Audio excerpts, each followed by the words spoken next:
at when they come to find Michele. And sometimes what you look for, and what we were just talking about off the air, and we'll warn you now, if you're going to call into the show, we're going to call you, be ready. Put your helmet on. Right. Some things that come at you, I noticed what happened at the seminar in particular, people will come in with what they want to make themselves feel better. Right. They will come in and they will have their own bags at their side saying, you know, I want resolution on this, this, and this, and I got my own things to carry. Except sometimes what you get isn't, you know, like the old Stone song, it's what you need. It's not what you want, it's what you need. That's right. And sometimes people are shocked and they close up, or they're, I've watched you work with people who don't know their family history. Yeah. So you're saying, but no, there is a J letter, a John, a Jim, but I don't know, and you can't get past it because they don't know. They have to go back and study. That's one of the cool things that Michele will actually give you a CD. And so you can go back and ask some questions, and then sometimes you'll bring up some awfully personal stuff. So if you have questions, we're here. And then if you have general questions, she's going to answer some of those today too. Yeah, I have a lot of questions from Facebook, Text Club. Oh, that's Some great. of them are really good too. One person says, "What happens after we die?" Yeah, well, there's a big one. That's huge. That's from Amy in the text That's club. from Amy. Thanks, Amy. So basically, what I feel is, as the near-death experience, when we leave our body and rise above, you've heard about the near-death experience. We're on the ceiling, the soul's looking down at the body. It's the same thing when we break the cord and pass on for good. We rise above the body. There is a tunnel, a connecting portal with rainbow sparkles. We go through that. At the end of the tunnel, we're met by our pets, our loved ones, our spirit guides, our angels. Anyone that's been clinically dead does not want to come back because it's a beautiful fourth dimensional world there with the love and the light. Now, how do you know this? I'm not trying to be funny. Just through visions, through study, through years and years of doing this. How much? I mean, you've been actually actively books practicing and doing. Can you guess how many readings you've done? Thousands. I don't even know. Thousands I mean, and thousands. Since I've known her, she's done thousands of readings, and I've tried to be quite a skeptic. But I never cease to, I'm constantly amazed. Mm-hmm. Yeah, me too. Well, the thing that also happens, you've heard about the old saying, "My life flashed before me." It does. Oh, no. And basically, Oh, no. it's called the life review. I don't know where to go. Crap. We can never run away from ourselves. I don't want to. I don't want to review at all. No review. No. You know, if we learn compassion that way. So, like, if we've abused somebody, we feel their emotional distress. If we've loved somebody, we feel their joy. So it puts us shoe in the other foot.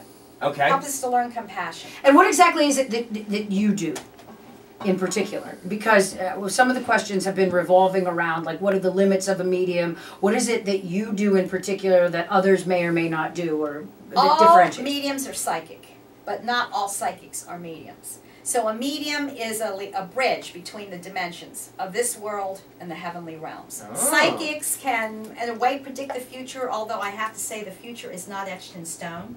You know why? Because we all have free choice and free will. I always wondered about that. How could you predict the future when somebody could make up their mind to do something different? Yeah, it's the ripple effect. One decision affects everybody. Fred Sanford used to drink Ripple. Thank you.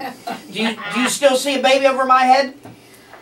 Nips, I'm done with that now. I have seen a pink bubble, and I have seen that for years and years. That's a little girl. A little girl. Look at that sheepish look on his face. Never say never, dude. I'm telling you, Nips, there's plenty of time here. There's not time. There's no time. I have very low. I have very low. Little girl, daddy's girl. No! I have a very low swimmer count. I only have like 6 or 7 that are eligible. All it takes is one. Michele, what do you say? What do you say to someone like Nips, who and many people have the question, will I be happy? Happiness starts inside. Now, we all know that. Well, there you have it. Then I'm screwed. That takes care of that. It starts inside with counting blessings. That's the first thing. Waking up every morning and saying, I'm happy for my job, thank you for my life, thank you for my family, that kind of thing. It's the attitude of gratitude. We all know that. Excellent. Flipping the coin, putting it in a positive note. I like it. When you can get into that way of thinking, doors swing open. You know, people write to me, what's my soul purpose? How am I going to get a job? Put it in the now context. We were talking about that a few months ago. I am now very happy and thankful for my new job. I am now very happy and thankful for whatever you want. Is it working, Nips? No. Oh, Nipsey, come on. I know it is for you. No, it's not.